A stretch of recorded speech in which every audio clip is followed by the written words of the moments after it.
bonsoir. Voici les titres de ce journal BFM. Premier résultat alarmant à l'image d'une année scolaire chaotique au lycée Blaise Diagne. Seuls 12 élèves ont été admis au premier tour dans le jury B sur un total de 270 candidats. Résultat plus encourageant du côté du lycée Thierno Seydou Nourou Tall. Reconstitution des faits à Médinatoul Salam. Cherbet Tchotchoune et 20 autres suspects étaient de retour hier sur les lieux du double meurtre de Barassao et Ababacar Diagne sous le regard des autorités judiciaires. La 12e législature installée, les Sénégalais partagés entre doute et espoir, les citoyens interrogés prônent la rupture, une volonté affichée par les élus de l'hémicycle. Et puis Ramadan, la rédaction de TFM s'intéresse ce soir aux usagers du tabac. Les fumeurs tentent de faire le plein de nicotine à la rupture. Attention danger, disent les médecins.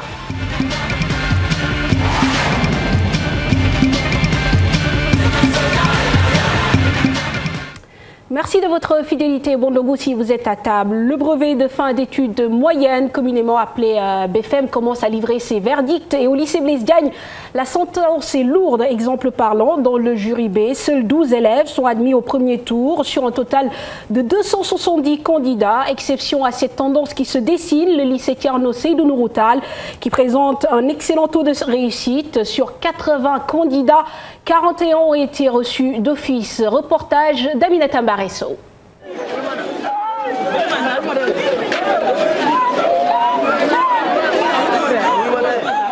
On redoutait de vivre ce genre de scène avec une année scolaire catastrophique. Le pire est arrivé au lycée Blaise Diagne avec les résultats du BFM. Au premier tour, j'ai eu 25 admis et 51 vont passer l'oral de contrôle. J'avais 312 candidats quand même, avec 4 absents. S'il y a eu 4 mois de grève, ça peut évidemment déteindre sur la scolarité d'un enfant. C'est tout à fait normal. Au lycée Seydou Nourou Tall de Dakar, c'est toute une autre ambiance. Dans le jury B, les candidats ont fait le plein. 191 élèves ont composé. Et sur les 191, nous avons enregistré à la fin de la délibération 41 admis d'office et 44 qui passent au second tour. Et sur les 41 pratiquement, nous n'avons enregistré que des candidats du lycée Seydou Nourou Tall qui comptabilisaient au total 80 candidats sur les 211. Et puisqu'il faut trouver un bouc émissaire, les candidats recalés accusent le ministre de l'Éducation et les correcteurs. Il voulait corriger rapidement pour s'en débarrasser. Et ce n'est pas correct. Il devait corriger correctement parce que beaucoup d'élèves auraient pu avoir le BFM, le d'office. Malheureusement, ils nous ont sacrifiés, quoi. Une correction en mathématiques, je crois qu'on nous donne un barème à respecter. Le barème doit être respecté et je crois qu'on ne peut pas inventer des points ou bien donner des points à des candidats qui ne le méritent pas. Moi, j'ai corrigé en mathématiques. Mais je dois tout simplement dire que l'épreuve de mathématiques n'a pas été bien choisie. Elle n'a pas été bien choisie parce que je crois que si on donne une épreuve, on doit tenir compte du niveau d'abord des élèves, on doit tenir compte aussi des années de perturbation que nous avons fait. Avec ces premiers résultats, on craint un faible taux de réussite pour la première session du BFM. Espérons que le deuxième tour ne sera pas pareil. Du BFM au bac, il n'y a qu'un seul pas, puisque là aussi les premiers résultats commencent à tomber, notamment dans la filière gestion. Au centre Limamoulaye de Guédiawaye, ils étaient au total 249 candidats, 62 élèves ont obtenu leur sésame d'office, 76 autres sont admis au second tour, mais au vu des nombreuses perturbations connues sur l'année scolaire 2011-2012, avec à la fois les grèves des enseignants et des élèves, les membres du jury du centre Limamoulaye jugent les résultats acceptables. Onera et Yaya Diallo ont assisté à la délibération compte rendu. Un suspense insoutenable, de regards angoissés. Il est 13h au lycée Limamoulaye de Guédiawaye et le jury vient de délibérer. Demba Sissé. Pour ce président de jury, les résultats restent acceptables au regard d'une année scolaire chaotique. Il y a 249 candidats qui ont effectivement composé. On a 62 candidats admis d'office et 76 candidats qui sont passés au second tour. Globalement, ce sont des résultats assez acceptables, n'est-ce pas? Vu comment l'année scolaire ça s'est passé. Des heureux admis, quant à eux, ne cachent pas leur joie. C'est un sentiment de joie, d'allégresse que nous sentons et nous rendons grâce à Allah qui nous a permis de décrocher le bac malgré que les grèves ont été nombreuses, on a pu réussir. Un sentiment de tristesse d'abord parce que j'ai vu un des amis qui n'a pas décroché son bac et ça m'a fait mal. Mais après ça, je suis très content, pas moi, mais je suis très content de dire mes parents que j'ai eu le baccalauréat parce qu'ils ont tout fait pour ma réussite. Le deuxième tour du bac est prévu dans le jour à venir. Une seconde chance pour les candidats recalés au premier tour. Birama Saonera, merci. On parle de justice à présent avec l'affaire du double meurtre de Barassao et de Ababakar Diagne, Cherbé Tchotchoun. Et 20 de ses co-détenus ont été acheminés hier à Medinatoul Salam, dans la région de Mour, pour une reconstitution des faits. Un processus long et éprouvant mené devant les autorités judiciaires. Sur les lieux du crime étaient présents Chérif Dia et Khalid Ndiaye. Medinatoul Salam, ce village de la communauté rurale de Malicounda, offre un autre décor en ce jour du retour de Cherbé Tchotchoun pour la première fois depuis son arrestation en avril. Une arrestation consécutive au double meurtre de Barassao et Ababakar Diagne. À son arrivée sur les lieux, le guide de Tiantakoun est immédiatement conduit dans sa résidence. Dans cette fourgonnette de la gendarmerie, les 20 disciples et co-détenus du Cher. La reconstitution des faits commence à l'arrivée du procureur de la République à Thiès et du juge d'instruction à Medinatoul Salam 2 heures après Cherbé Tchotchoun. Les faits se seraient déroulés aux alentours de cet arbre, le 22 avril. Comme on peut le constater, chaque détenu est invité par les enquêteurs à imiter son geste et reprendre le rôle joué dans ce double meurtre. Bien suivi par un élément du GIGN, les détenus sont conduits sur les lieux du crime, puis à l'école primaire et dans cette bâtisse d'à côté où ils auraient recelé les corps de Barassao et Ababakar Diagne avant leur inhumation. Ensuite, direction la forêt de Malicounda où sont conduits le Cher, les présumés meurtriers et leurs complices pour une reconstitution de l'inhumation des cadavres, exactement dans ces 2 tombes que le procureur avait qualifiées de trous de rats. La construction de cette maison n'a pas été un obstacle pour les enquêteurs. La reconstitution des faits a duré près de 8 heures, pendant lesquelles un calme inhabituel a régné à Medinatoul Salam. Moustapha Niasse, nouveau président de l'Assemblée nationale, un hémicycle composé à majorité, en tout cas du moins à moitié par des femmes, et des missions à accomplir. Les Sénégalais apprécient la nouvelle nomenclature. Si certains d'entre eux croient en des mutations dans le fonctionnement des institutions, d'autres préfèrent juger à l'acte. Voici l'avis de quelques citoyens recueillis par Marie-Christine Mendy et Alun Diagne. Mais je pense, vu leur discours, je veux dire en fait, ce qu'ils ont expliqué aux Sénégalais durant les législatives ou bien durant la campagne législative, je ne pense pas qu'ils puissent en fait avoir des comportements aussi, aussi déplorables que les députés sortants. Bon, d'après le discours de M. Niasse, en tant que nouveau président de l'Assemblée nationale, il a vraiment semé l'espoir dans les cœurs, quoi. Comme je peux le dire, des Sénégalais. Bon, moi personnellement, je pense très bien qu'ils vont réussir la mission. Oui, nous pensons vraiment qu'il y aura un changement. Beaucoup de présidents sont passés, mais c'est grâce à Macky Sall que Moustapha Niasse occupe aujourd'hui cette chaise à l'Assemblée nationale. Une raison pour ne pas décevoir le peuple sénégalais. En tout cas, s'il n'accomplit pas sa mission, qu'il ne compte surtout pas sur les Sénégalais. Parce que ils vont lui montrer encore le dos. Avant, les députés qui étaient là ne faisaient pas correctement leur travail. Ils s'occupaient guère du peuple. Mais avec ces nouveaux élus, j'ai de l'espoir. Et il faut qu'ils sachent qu'ils sont là pour le peuple et non pour faire plaisir à Macky Sall. Avant de faire des jugements hâtifs ou bien de faire des critiques à la va-vite, il faudra attendre d'abord les députés nouvellement élus. Qu'est-ce qu'ils vont faire d'abord? D'autant plus qu'on parle d'une Assemblée nationale de rupture. Je dis qu'ils ont un cahier de charge, toute la population sénégalaise a un espoir sur eux, mais je crois qu'ils vont assumer. Au moment où les citoyens expriment leurs attentes, les députés affichent leur bonne volonté. Absentéisme, retard à bannir. La promotion des langues nationales est également inscrite dans les agendas. Les priorités pour les élus du peuple devraient permettre à long terme d'opérer une rupture avec les fonctionnements souvent décriés de par le passé. Quelques-uns d'entre eux ont réagi au micro de Yaya Diallo et Adi Atala. Un de nos combats, lutter contre les retards et l'absentéisme parlementaire. Entre autres, c'est-à-dire que le pays a besoin qu'on réforme cette assemblée-là. Il faut la réformer. Mais tout ce qui est nécessaire pour que l'Assemblée deviendra attractive, pour que les Sénégalais puissent s'identifier à l'Assemblée nationale. Moi, j'ai dit aux gens que l'absentéisme qu'on a constaté au niveau lors de l'élection le 1er juillet est lié à l'image dégradante que l'Assemblée a envoyée à l'opinion. C'est à nous de restaurer l'image de l'Assemblée nationale et l'image du député. Je considère qu'il faut moderniser le Parlement.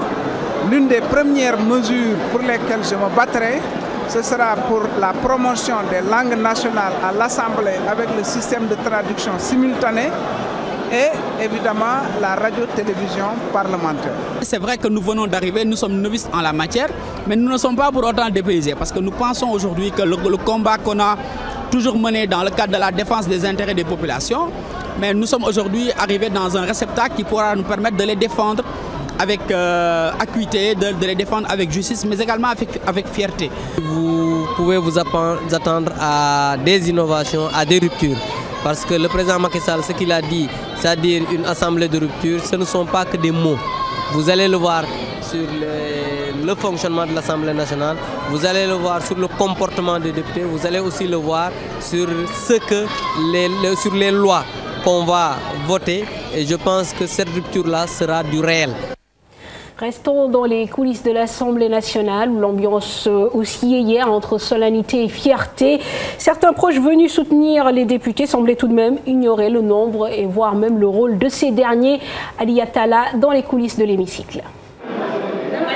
Les populations ont fait le déplacement à l'hémicycle. En valait-il la peine? Celles qui ne se sont pas endormies ont assuré le folklore. La plupart d'entre elles ignorent le nombre de députés dans l'hémicycle. Je suis là depuis 7 h du matin, mais je ne connais pas le nombre de députés.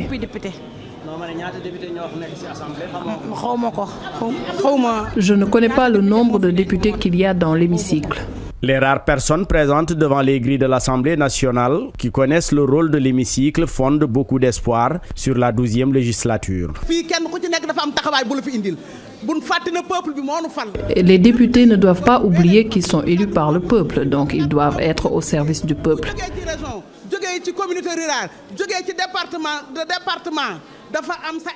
Ils doivent représenter dignement le peuple.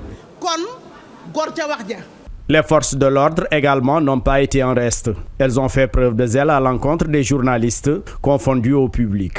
Ils ont été interdits d'accès pendant plus de 3 tours d'horloge. Dans le sillage des nominations, la Neige, Agence nationale pour l'emploi des jeunes, a un nouveau directeur. Il s'appelle Biram Faye, coordonnateur national adjoint des jeunesses de l'APR. Il remplace à la tête de l'agence Abdou Khafor Touré. Le nouveau directeur veut s'inscrire dans le programme de Yonou Yokouté pour donner de nouvelles perspectives à la jeunesse active. Parlant de perspectives, les populations de Goudomp n'en ont plus vraiment. Aussi ont-elles décidé de fermer la frontière entre le Sénégal et la Guinée-Bissau après une série de vols de bétail et de braquages. Ces populations accusent les bandes venues de la Guinée-Bissau d'être responsables de ces méfaits. Tierno Laurent Mendy, Bakary Conté.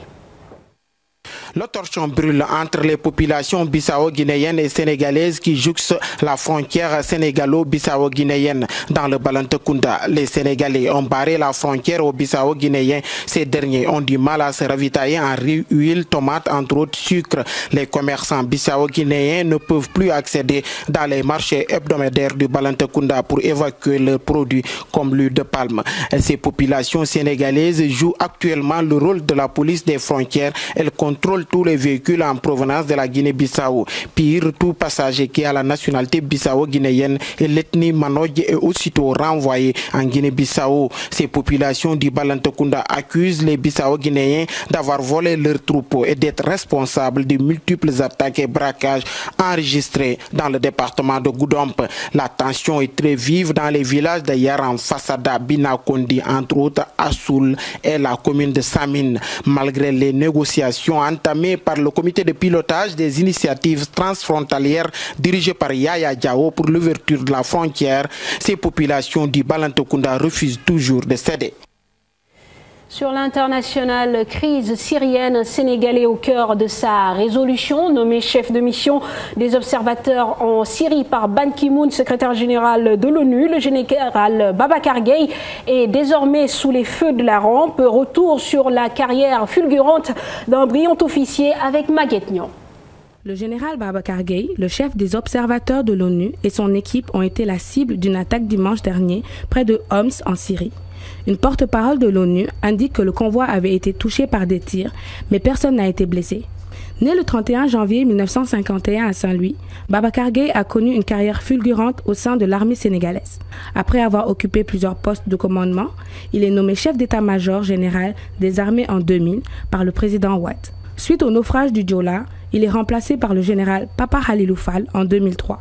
Le général Babacar Gaye est ensuite nommé ambassadeur du Sénégal en Allemagne en 2004. Il est ensuite remplacé à ce poste et porté à la tête de la mission de l'Organisation des Nations Unies au Congo. Le secrétaire général des Nations Unies, Ban Ki-moon, le nomme ensuite conseiller militaire pour les opérations de maintien de la paix. Et puis en ce mois saint, nous parlons aujourd'hui de tabac et ramadan. Les fumeurs s'accrochent au moment d'avant-jeûne et d'après-rupture pour faire le plein de nicotine. Mais les médecins préviennent, les accros du tabac doivent encore plus se méfier en cette période de jeûne. Reportage Fatki Nedem. Après avoir fumé une cigarette le matin, au réveil, on est bien. Mais attention, fumer à cette heure est plus dangereux encore. Et souvent, ce qui se passe, c'est que le cerveau, toute la nuit durant, a souffert. Il manquait d'oxygène un peu, parfois. Et surtout, il avait faim, il manquait de sucre. Si vous y rajoutez l'effet de la cigarette, effectivement, dans le cerveau, ça donne quand même des effets qui ne sont pas négligeables.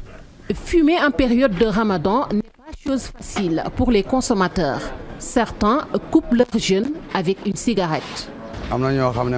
Il y a ceux qui profitent de la rupture du jeûne pour fumer. En revanche, d'autres fument en cachette pendant le Ramadan. Fumer, c'est une habitude.